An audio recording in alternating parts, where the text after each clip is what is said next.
Be able, yeah, thank you. I think is that on now? Yeah. Great. I think we'll get started. If everybody's got a headset, you need to put it on to be able to hear above the general noise in the pavilion zone. Thank you very much for joining this session on the Global Goal on Adaptation, a SIDS perspective. My name is Emily Wilkinson. I'm a Senior Research Fellow at ODI and Knowledge and Results Lead for the Climate Resilience Execution Agency for Dominica. It's very much my pleasure to be hosting this event, and we're going to hear sort of live in real time some feedback from the negotiations as to how discussions around the global goal and adaptation are developing. So that's very exciting. Let me introduce our first speaker, Leah Nicholson, who is the lead negotiator for climate change for the Alliance of Small Island States, Aiosis, and from Antigua and Barbuda. Leah is going to provide us with an introduction on what's happening and what we can expect to see around discussions on the global goal and adaptation over the next year. Thanks, Leah.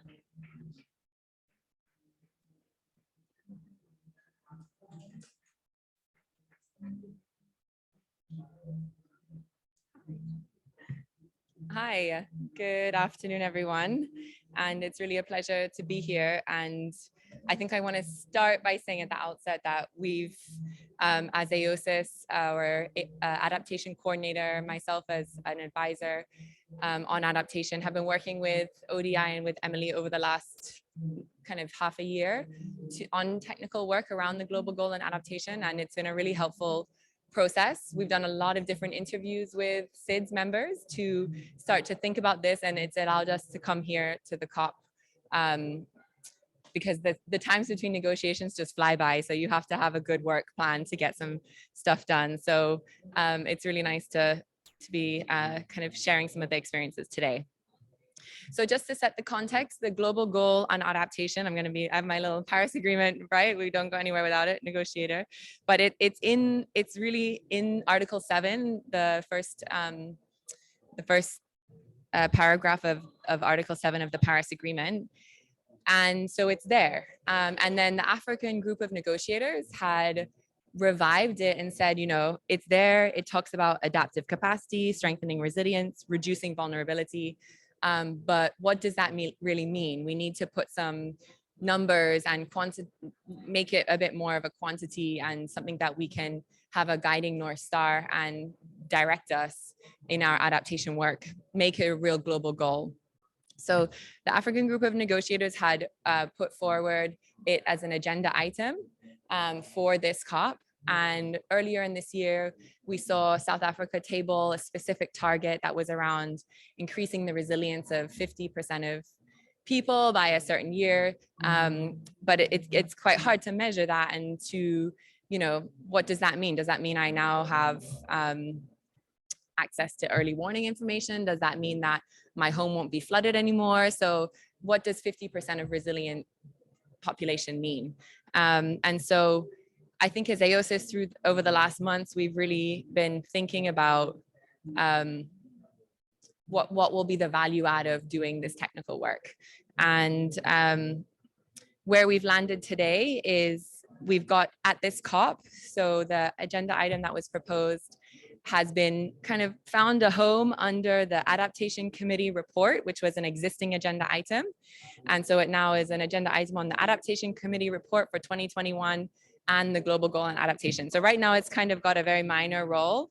And what we would like to see here is that in the Glasgow cover decision that comes out of this COP, some formal recognition of the global goal and a process, because we're not going to decide it here. That would be a really bad idea.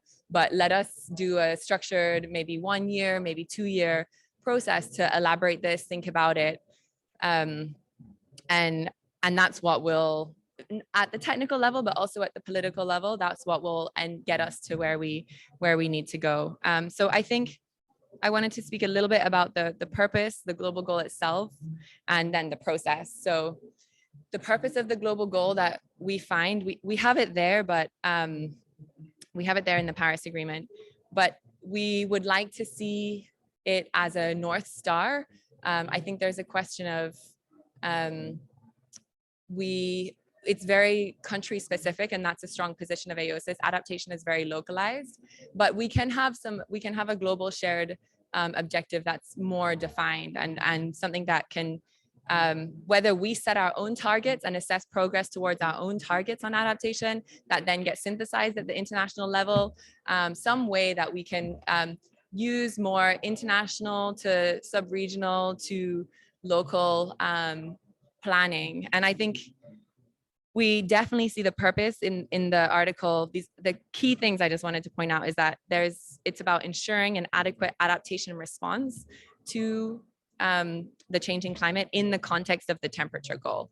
So the purpose is really to kind of harmonize and focus on getting our adaptation up to speed with the temperature changes that we're experiencing, and the projection, the pathway that we're on, 2.7 degrees Celsius. That's part of the response. How, you know, adapting in a 1.5 degree world is very different than a 2.7 degree world, and we need to capture that in the work that we're doing. So that's kind of the overall purpose. I think the global goal itself, a lot of our discussions have been, as you'll see in I think Emily's presentation, have been around the process-oriented global goal, like 50% of countries have done a national adaptation plan or some kind of checklist, versus an outcome global goal, which would be more like what the South Africa had proposed, around 50% of people more resilient. I think there's a role, for quantifying it, but then there's also should always be a role for the hard to quantify and measure elements. And so finding a home and a space for that as well is really important to the group. So yeah, we don't have an answer on what the global goals should be, but I think we've had some really good discussions, and that will be the benefit of doing this together as a conference of parties with inputs. And so on the process question a little bit. So right now we don't know what the process will look like. The decision will come out by the end of this week. But where it's heading on discussions is to have something at the COP level, so in the subsidiary bodies, and to have some workshops or expert working groups. One point that's really important is to bring outside technical expertise in. So we don't just have necessarily negotiators talking about it and the usual, like how do we make this a more rallying everybody, bringing in interesting tools, interesting methodologies, definitely a role for the IPCC. They have their working group 3 report coming out. I think, we have WMO and really interesting work on climate rationale. So let us make a place to be scientific and objective, not necessarily just negotiating our positions as usual. But ultimately it will be a political decision. And so having it end up to be kind of endorsed and adopted by the leaders. Another key aspect of process to think about is the global stocktake. So the global stocktake deadline for inputs is early next year.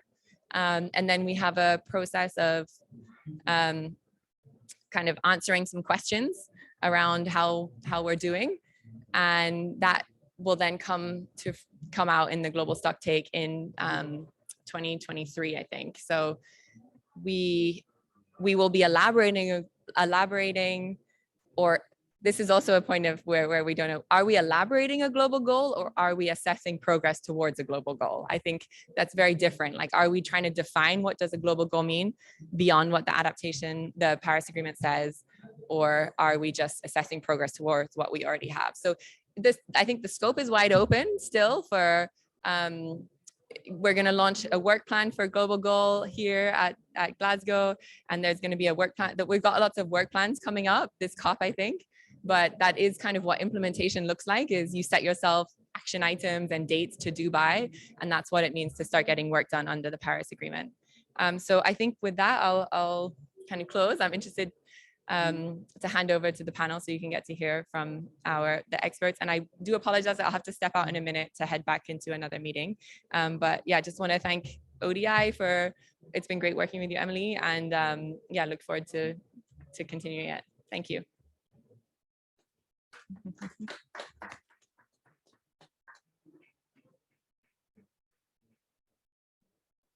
Thanks very much, Leah, and I'm sure we'll appreciate hearing kind of how the negotiations going on this, and how the articulation of work around the global goal and adaptation is kind of happening while we speak. And I think being given a prominence that we weren't really sure was going to happen at the start of last week. So that's excellent. So we're trying to, in a way, get ahead of the game here by thinking through some of the issues around development implementation of a goal within the group of small island developing states before sort of starting to maybe engage with others around it.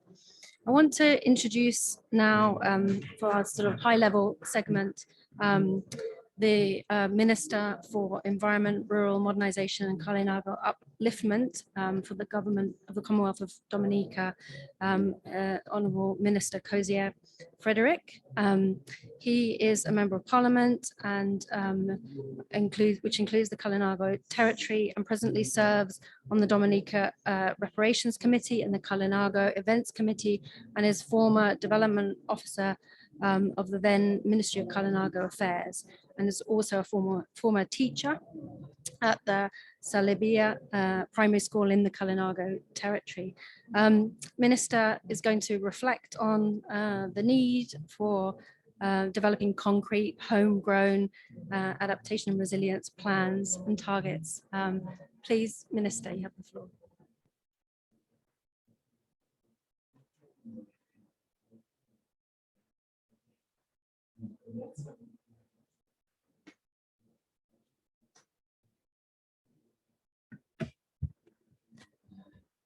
Yes, good evening, everyone.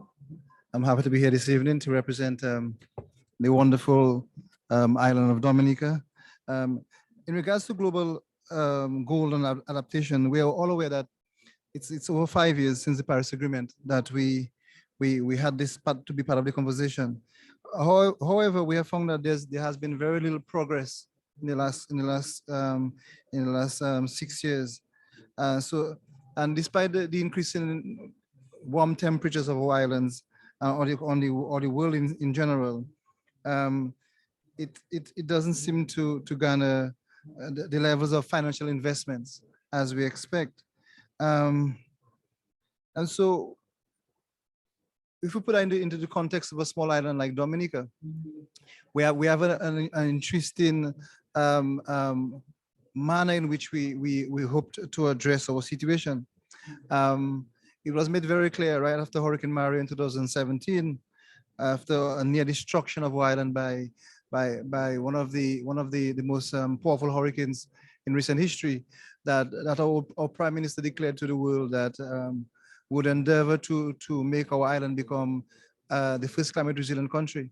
And at that point, we had a number of interventions at the international level, speaking to providing us with the financial resources to do so. However, we were unable to get those resources in a timely manner. So what we did as a government, and I also want to highlight the political will and the importance of leadership in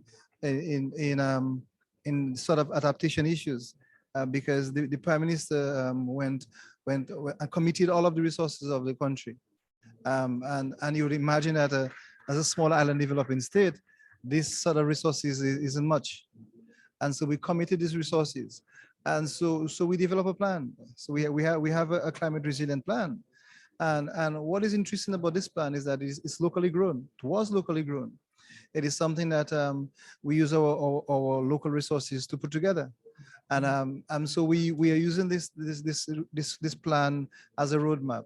But what we had to do from the local level is to use our resources.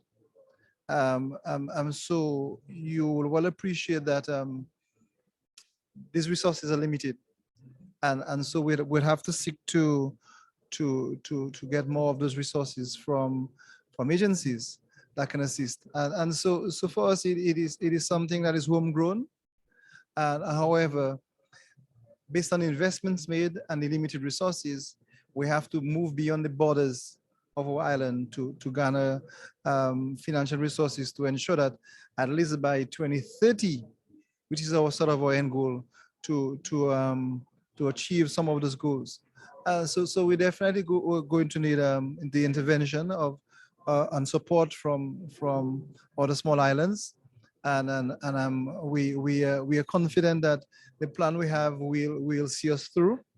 Like I said, it's homegrown, so it is built on a number of pillars that lean on tradition, on our specific circumstance, and also on the sort of socio-economical political condition that we are existing in.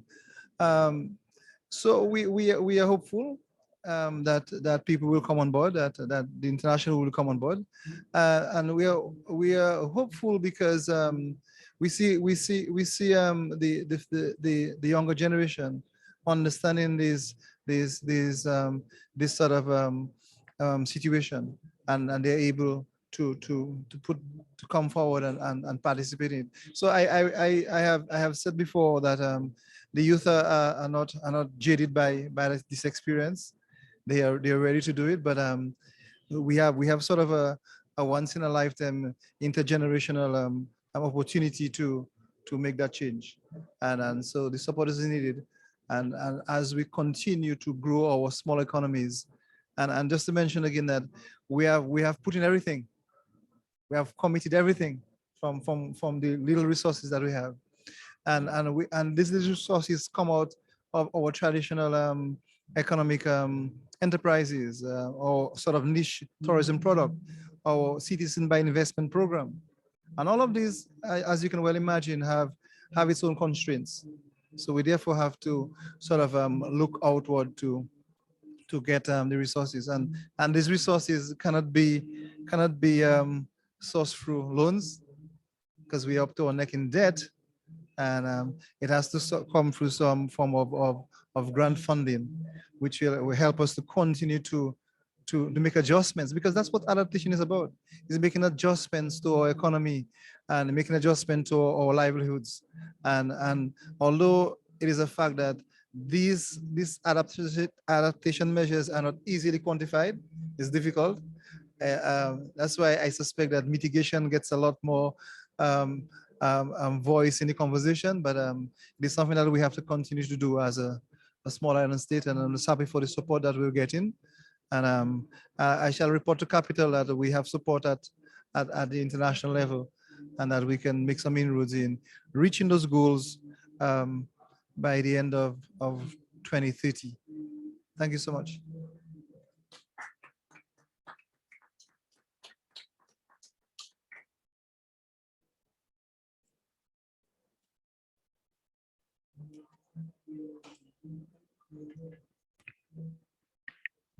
Thank you very much. Oh, yeah. Thank you very much, Minister. Okay, great.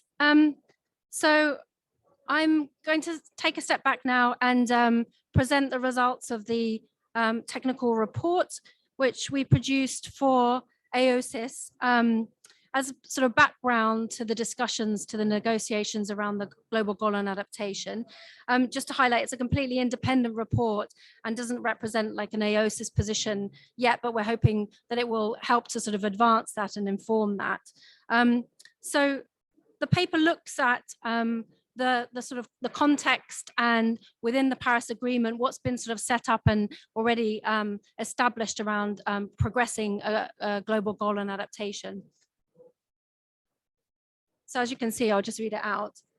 The global goal on adaptation was established in Article 7 of the Paris Agreement as a qualitative goal with the aim of enhancing adaptive capacity, strengthening resilience, reducing vulnerability to climate change, with a view to contributing to sustainable development and ensuring an adequate adaptation response in the context of the global temperature goal. So it's kind of still quite loose wording really around the kind of things that we want to see happen on adaptation. It's definitely not as a kind of quantified, unifying goal as we have around mitigation and the target of achieving 1.5 degree centigrade rise in temperature.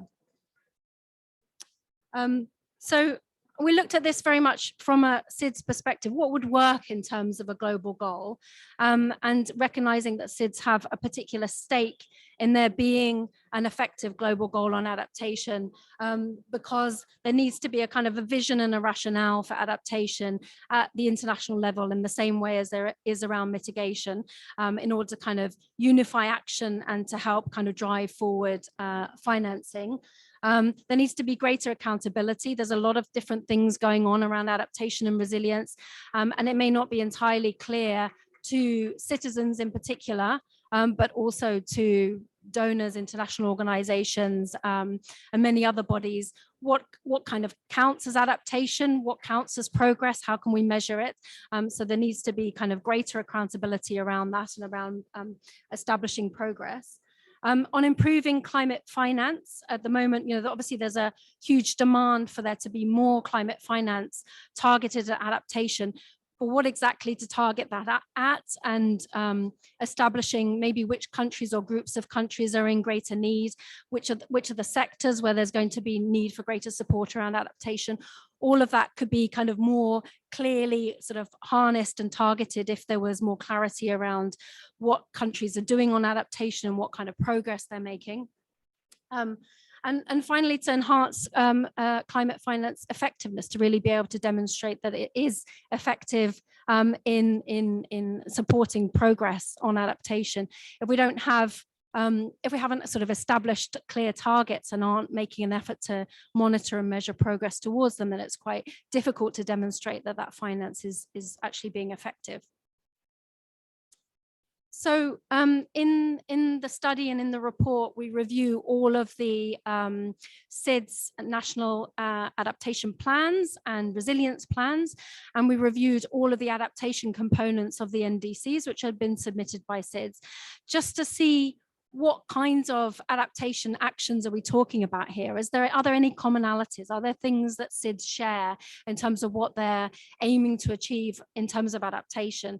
And actually, we're quite surprised to find that there was some quite sort of clear and common sectors, at least, that all of these national adaptation plans, resilience plans, and NDCs on the adaptation component, we're talking about quite similar things. And so I've put a list here. I mean, this is not kind of quantified in any way, but you can see that they're perhaps, not surprisingly, the kind of sectors that are important to small island developing states. So there's a lot around agricultural production, fisheries, public health, ecosystems and ecosystem services, around water security, access to water, around risk management, disaster risk management and early warning systems. And energy security. Those are, some of the common themes that came up, and that was quite easy to see from quite a fairly quick review. So I think we could look at this in more detail as the sort of the process on developing global goal and adaptation evolves. And then I don't think you're going to be able to read this, but basically these are some of the tables in our report that highlight some of the targets that are already being set in national adaptation plans and in resilience plans. And I've just highlighted some here. On the left-hand side, we have some of the targets that are being set by different SIDS on ecosystems and biodiversity. And on the right-hand side, we have Dominica's climate resilience and recovery plan targets, which Ambassador Baron is going to talk a bit more about in a minute. But this is really just to highlight, and this is only one of the sectors and one resilience plan, but it's really to highlight that there are already some quite ambitious quantifiable targets in these plans that we will be able to collectively as a kind of international community and through the UNFCCC process, we'll be able to look at progress towards achieving, which is, I think, maybe is surprising, or certainly when we started this process, we weren't sure that we were going to find so many quantifiable targets. And I think people were a bit nervous around the idea of setting quantifiable targets because of, the implications that, it's then easier to kind of see where they're not being met maybe, or how do we actually establish those kind of very clear targets. But clearly this is happening and it is being done. And then the next sort of stage in the process was to think about, well, what could be the sort of more generic targets? Because if we want to build a global goal on adaptation sort of from the bottom up, so instead of having a goal that is some kind of international adaptation index that then doesn't really reflect the realities or the goals and the aims of different countries, we want to actually build this up as a sort of aggregation of what countries are doing, then we'll need to have some common kind of metrics or some common issues around which we could suggest that national adaptation and resilience targets be set. So I've just given some examples here of what those common kinds of targets, national targets could be that we would then be able to aggregate up to the global level. And so, for example, around the food, water, energy nexus, there could be a target in the first instance, a kind of process-oriented target, because 2025 is quite soon, maybe to be establishing kind of more targets at the outcome level. So we could have some process-oriented targets that are more like developing a costed detailed plan of what's going to be done around the water, food security and water energy nexus. So and that could be linked to the SDG target on a similar topic.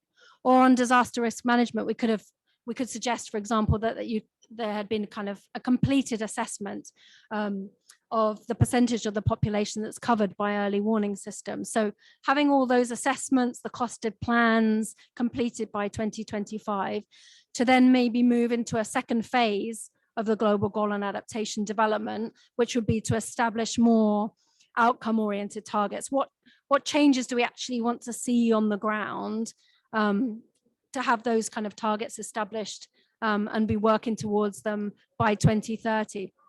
Some countries will be ahead of this already. They already have established these more outcome-oriented targets. Others will really be at the start of developing the processes. But what we want to move towards is a sense that there could be some comparable kinds of targets being set across countries, so that we would then be able to kind of put them together and aggregate them up and say, this is the overall kind of targets at the international level. So what are the implications of doing this kind of aggregation, of basically putting together all of the small island developing states, national adaptation resilience targets to produce, and other countries, to produce a global goal on adaptation? I think one of the things that we're suggesting in the paper, and will be considered by Aiosis and other groups, is that we will need some kind of standardization of the process of developing national adaptation and resilience plans, because if the plans are developed in very, very different ways, then it's very difficult to sort of put them all together and say what the kind of collective goals are.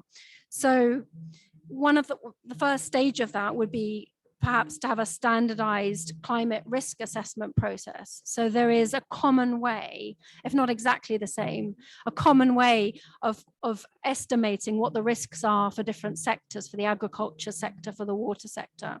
And we need new models of analysis to help us do that. At the moment, I think there's too much of kind of consultants flying in with their own particular approach to calculating, assessing climate risks on sectors, on parts of the country, on particular communities. There's a bit of a kind of hodgepodge of different climate risk assessments happening. Obviously, this is very difficult. How do we get to a point where countries, communities, governments are happy to embrace a kind of common approach? But I think that's where we kind of need to, the kind of direction need to move in. And the WIM has a strategic work stream underway to develop comprehensive risk management approaches, which includes looking at risk profiles of countries. So there is an established mechanism for doing that. The second kind of area of standardization is around some criteria for selecting adaptation and resilience options.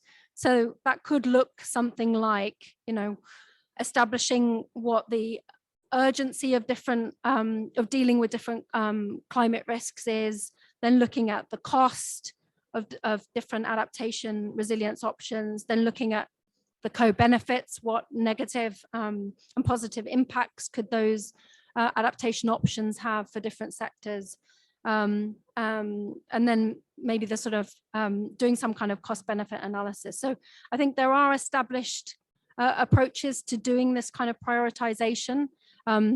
We need to see more guidelines, more recommendations on how to do that.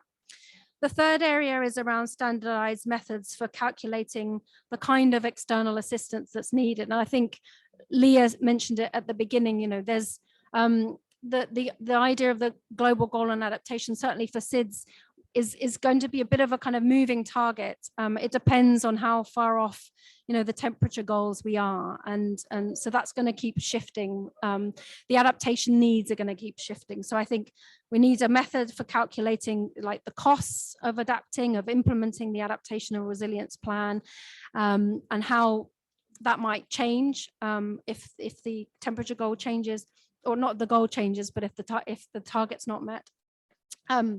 And whether or not those outcomes are conditional or unconditional on external assistance. You know, it's one thing to set targets and say where we want to be by 2030 or 2050, may not be able to achieve it without the requisite financial assistance. And finally, some kind of commonality around monitoring and evaluation systems, so that countries are reporting on their progress towards their adaptation targets in a similar way. And so I think there's definitely need, and they were talking about this in the negotiations this morning, around a better understanding of how of the various reporting instruments towards the convention, and yeah, and how they complement each other to avoid duplication. So I think a lot more to be discussed on that. And I think critically on all of this, small island developing states are going to need an immense amount of support and technical assistance. None of these things is easy. Developing these plans, adopting these kind of new methodologies and tools, using them to develop kind of really robust plans is not easy, and we'll maybe hear from some experiences of trying to do that, but there's certainly going to be a need for really kind of concerted support around this. So I've nearly finished. This is my last slide. This is really just to outline a process of how we might develop the global goal on adaptation, because it's certainly not something that's very quick and easy to do. So the idea is to really start with the process-oriented goals and outcomes, something which I think many countries are doing already, and then to have sort of set through this process several rounds of kind of peer review or assessment, an independent assessment of those goals. Maybe that can feed into the first global stock take. So rather, you know, what are countries committing to around the processes on adaptation, and then have, you know, influence of kind of best available science to develop the more outcome oriented goals for 2030 plus, and then an independent assessment of those goals. And so this is really just a suggestion of the kind of process that it will take to get to a point where we can say this is the collective aggregate of all of the adaptation and resilience goals within small island developing states. This is what a kind of a global goal on adaptation would look like, obviously with other countries feeding into this process. So it's just a first attempt to kind of fit what needs to happen within the UNFCCC processes over the next couple of years. But I think I'll leave it there. That's probably enough on the sort of the techie stuff. And we're going to have a panel discussion now about some of the kind of experiences and tools to develop at the national level, to develop the goals and the targets, and the kind of how that can happen. And so hopefully some ideas about what we can do around there. So unfortunately, one of the members of the panel was not able to come from Trinidad and Tobago. She's actually in the negotiations at the moment. But I'm going to start with Ambassador Francine Baron, who's CEO of the Climate Resilience Execution Agency for Dominica, CREED. CREED has been kind of at the forefront of developing the Climate Resilience and Recovery Plan for Dominica, which has an ambitious set of targets within it. So Ambassador Baron, it would be great if you could just describe for everyone what's in the resilience plan, what kinds of targets are being set, and what time frame you have for achieving them, and I guess how confident you are that Dominica will get there. Thank you. Thank you, Emily, and thank you for the discussion that we just had, that you led in relation to the work that has been done by yourself and Aiosis on this particular topic. Just to say that for us, the question of adaptation is something that we have to be involved in now. It's, of course, developing the global goal on adaptation will take some time, but we who are on the front line of climate change cannot wait for that process to take place. We have to look at local solutions. What can we do to address the challenges that we know that we face? After Tropical Storm Erica and then Hurricane Maria, which were two storms that we faced in a period of 2 years, which affected the equivalent of 300% of our GDP, wiped it out.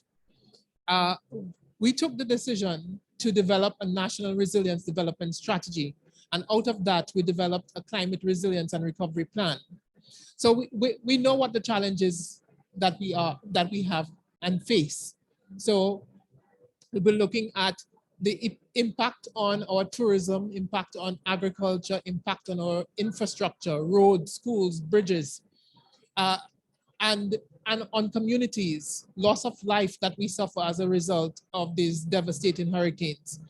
And we looked at all of these things and we had to come up with a response. How do we make Dominica resilient? As the minister indicated earlier, the Prime Minister expressed the vision for us to become a resilient nation by 2030. And so we had to come up with a plan that would take us to that level of resilience by 2030. And we developed the Climate Resilience and Recovery Plan. And we look at resilience in a holistic manner. So what is required for Dominica to become climate resilient? We looked at institutionalizing resilience. So our legislation, our strategic plans and policies in the ministries, all of that has to be aligned to the resilience agenda so that the whole country is moving on the same trajectory towards resiliency by 2030. So that is one of the key result areas that we have been focusing on. So that work is in process as we speak. Now we also set 20 targets that we want to achieve by 2030, and these targets speak to different issues. So one of our targets is zero climate-related fatalities by 2030. And what do we have to do in order to ensure that there is zero climate-related facilities? And that involves a number of things. Our infrastructure needs to be more resilient. Our communities and individuals need to be more resilient. So one of our 6 result areas is to build strong communities. So your communities have to be properly prepared for a disaster. They have to have disaster committees in place, disaster management plans in place. You have to identify what the particular risks are in the communities and look at addressing those risks in advance of an extreme weather event.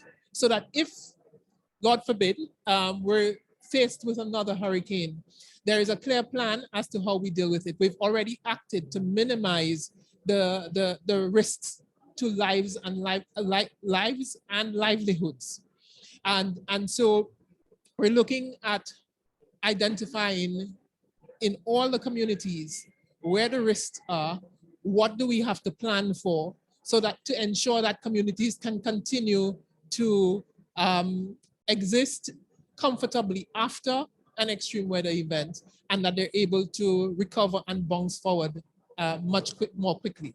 So ensuring that you have proper food supply, you have proper water, you have proper shelter, you have access to healthcare, you have access to telecoms and other utilities. We're also looking at how do you build a robust economy, because of course, when you have an extreme weather event, it literally destroys your economy, and your economy comes to a stop for a period of time. So after Hurricane Maria, for example, we had a situation where for months, income was not being earned, and you were spending millions on the recovery effort. And so for a small country like Dominica, its ability to recover quickly is affected by situations such as these.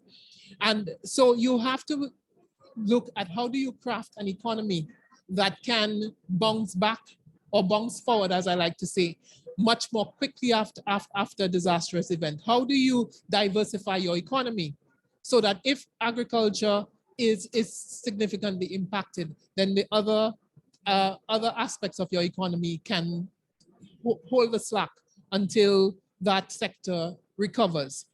So then we also have to look at the question of our physical infrastructure.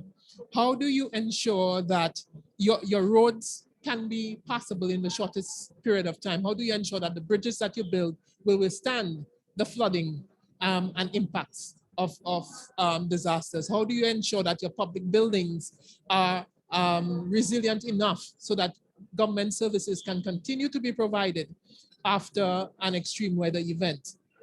And our schools, for example, we've used schools and churches and other buildings for hurricane shelters. And what we observed after Hurricane Maria was that it delayed the return to school of our children, because these schools were being used as hurricane shelters.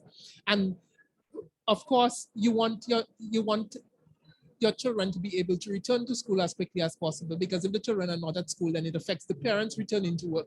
So one of the things that we've done is to start building regional emergency shelters. And the idea is we've built one so far. We have 2 others that are currently being built. And the idea is to have 7 set up for the country, so that in the event of disaster and where people's homes are affected, then you can actually have purpose-built shelters where they can go to for the period of time that they're displaced. But ultimately, where we want to get to is to ensure that by 2030, up to 90% of our homes are either built or retrofitted to resilient building codes. So after Hurricane Maria, we revised our building codes to bring them up to resilient standards. So there are a number of things that we're looking at. We're also looking at how do we become more resilient financially, and what are the instruments that we have to put in place so that in the event of disaster, you have a revenue stream that you can rely on for the recovery process. So the quicker you can recover, the quicker you get back onto your feet. So Dominica is on its way towards achieving that. We're looking also at ensuring that we can have 100% of our power based on renewables. Dominica is very rich with geothermal energy. And so we're looking to harness that geothermal energy, not only to supply power to us that is clean and green, but also to look at what are the options for the downstream activities from geothermal that we can get involved in, that can lead to clean industrialization for the country and provide opportunities for our young people for diversification of the economy and so on. So we're really looking at resilience building and sustainability of Dominica in a holistic manner. And in terms of the global goal of adaptation, we think that one has to take into account the specific vulnerabilities, I think, of small island states, the specific needs, because obviously for each country, adaptation will be viewed differently because there are different challenges. But for small states, our challenges are very similar. And I think small states have a critical role that can be played in looking at what the global goal on adaptation should look like.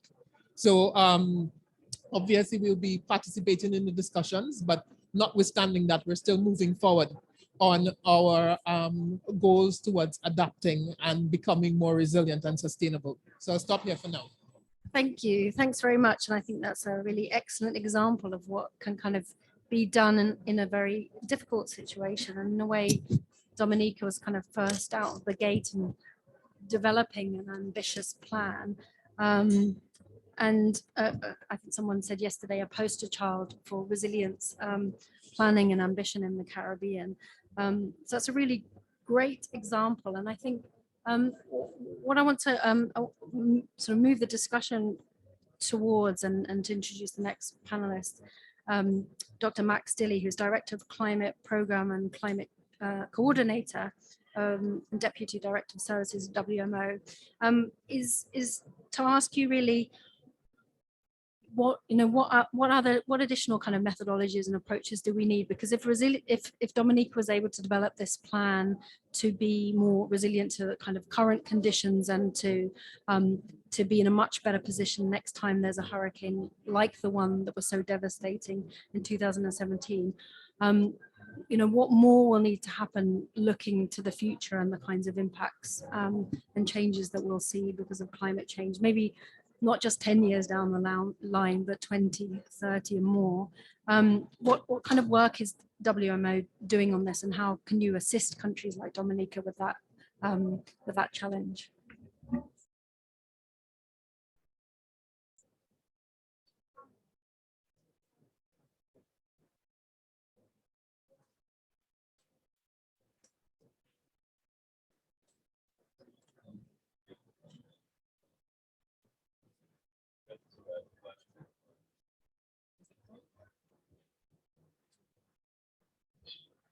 Testing one. Can you hear me now? Okay, Yeah. good.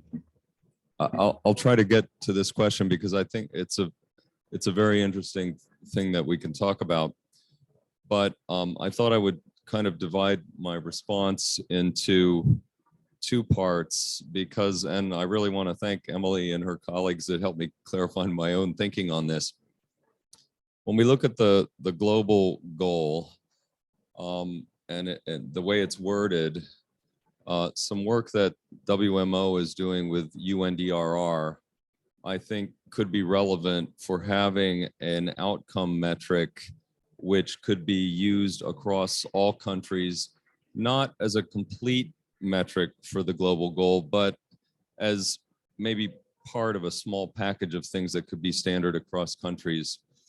And so I should say that WMO, where I work, the World Meteorological Organization, is a United Nations organization that coordinates the work of all of the national meteorological and hydrological services in the world.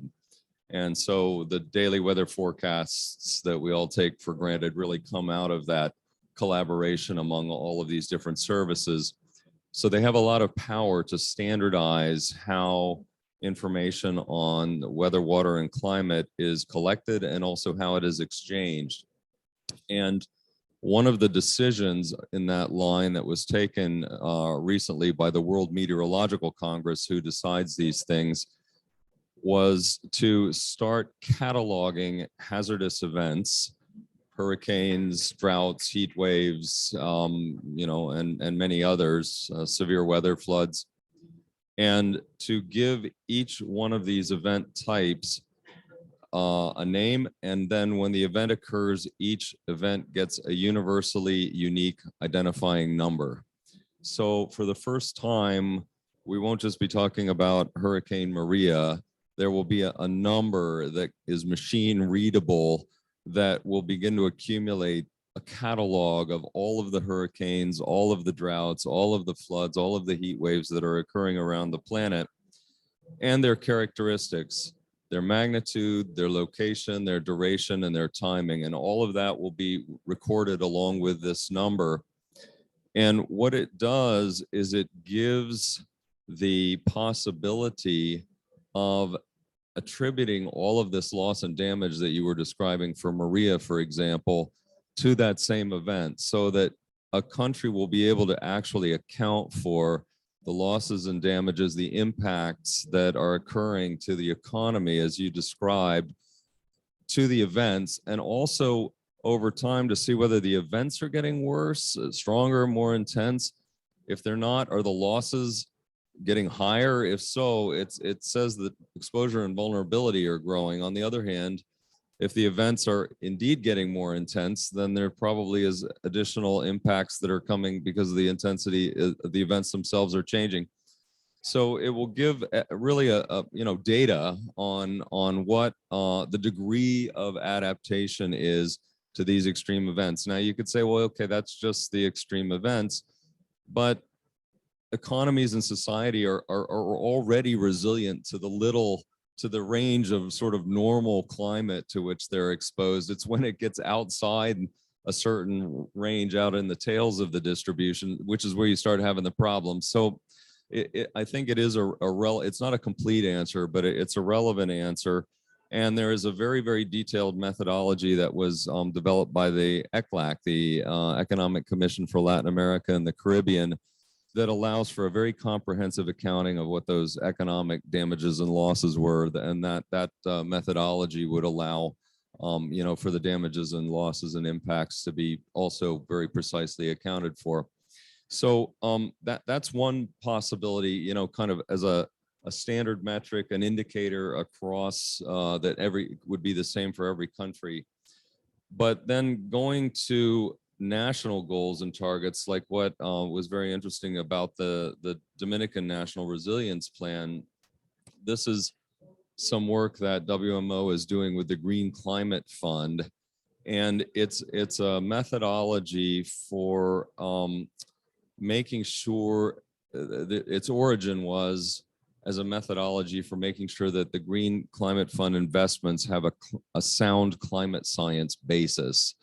But if you have a national adaptation plan or a national resilience plan and you've set targets, you can use the tools and methods that were developed to design the investments to also look at the climate risks that you have that could affect your achievement of those goals, and to design climate actions that would give you the best shot at, like the ones you were describing, that would give you the best shot at actually being able to achieve them. So what it would involve is looking at the return periods of the hurricanes or the other damaging events, storm surges that might be occurring, and to have scientific evidence that can be used, for example, to set the standards for the new building code, or for siting of the shelters so that they're not, in high risk areas.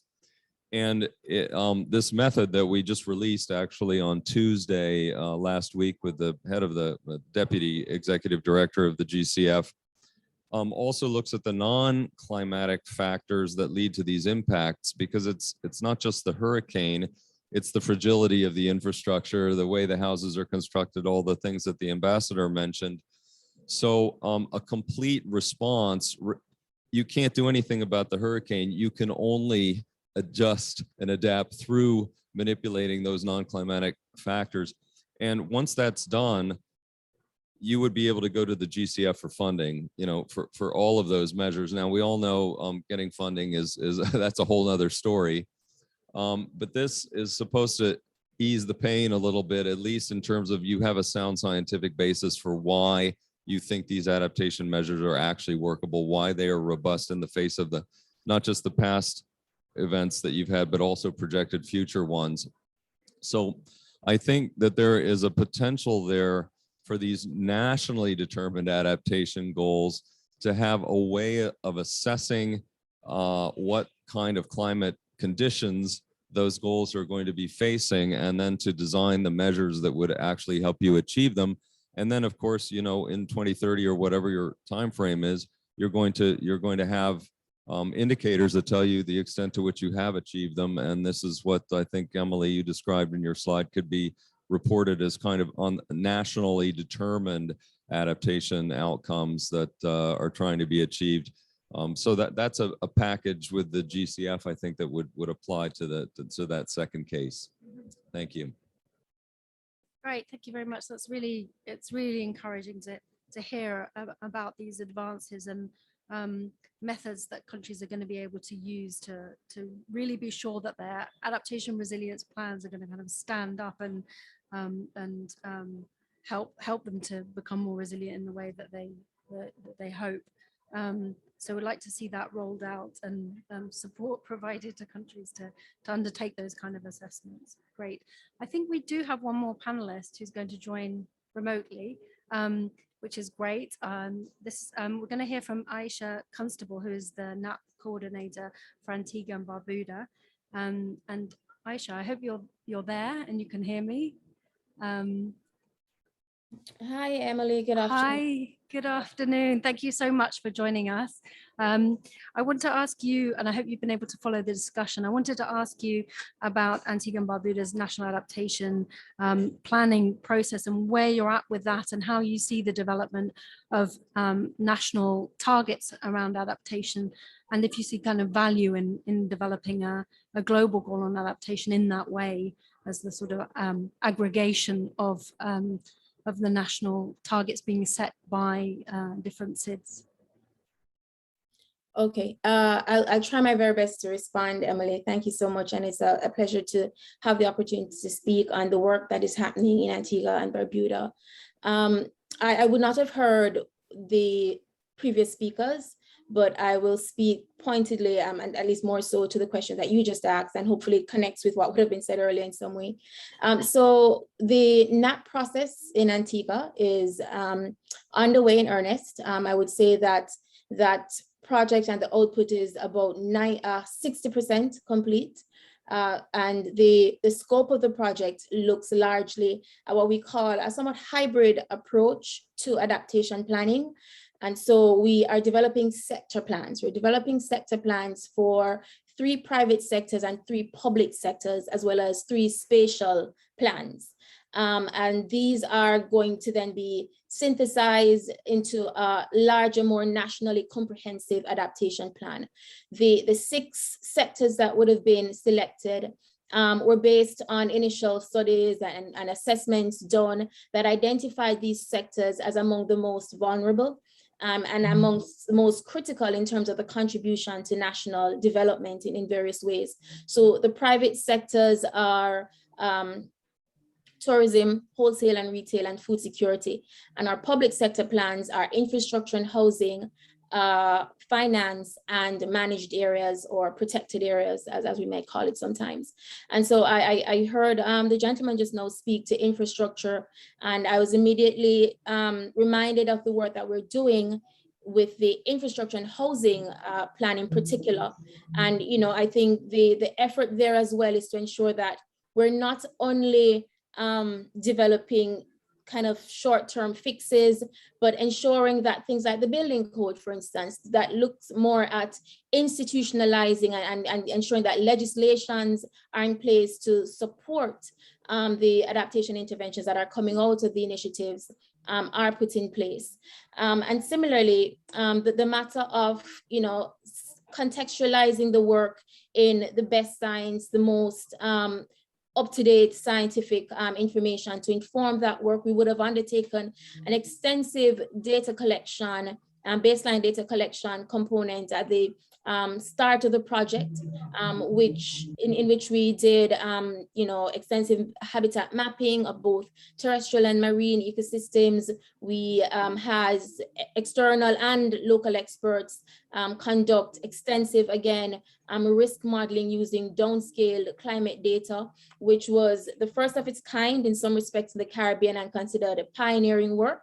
And the results of that are being used, would have then been fed into risk assessment, a risk modeling. So we have information that covers the entire country of Antigua and Barbuda that shows the areas that are most at risk of, say, sea level rise of varying varying degrees.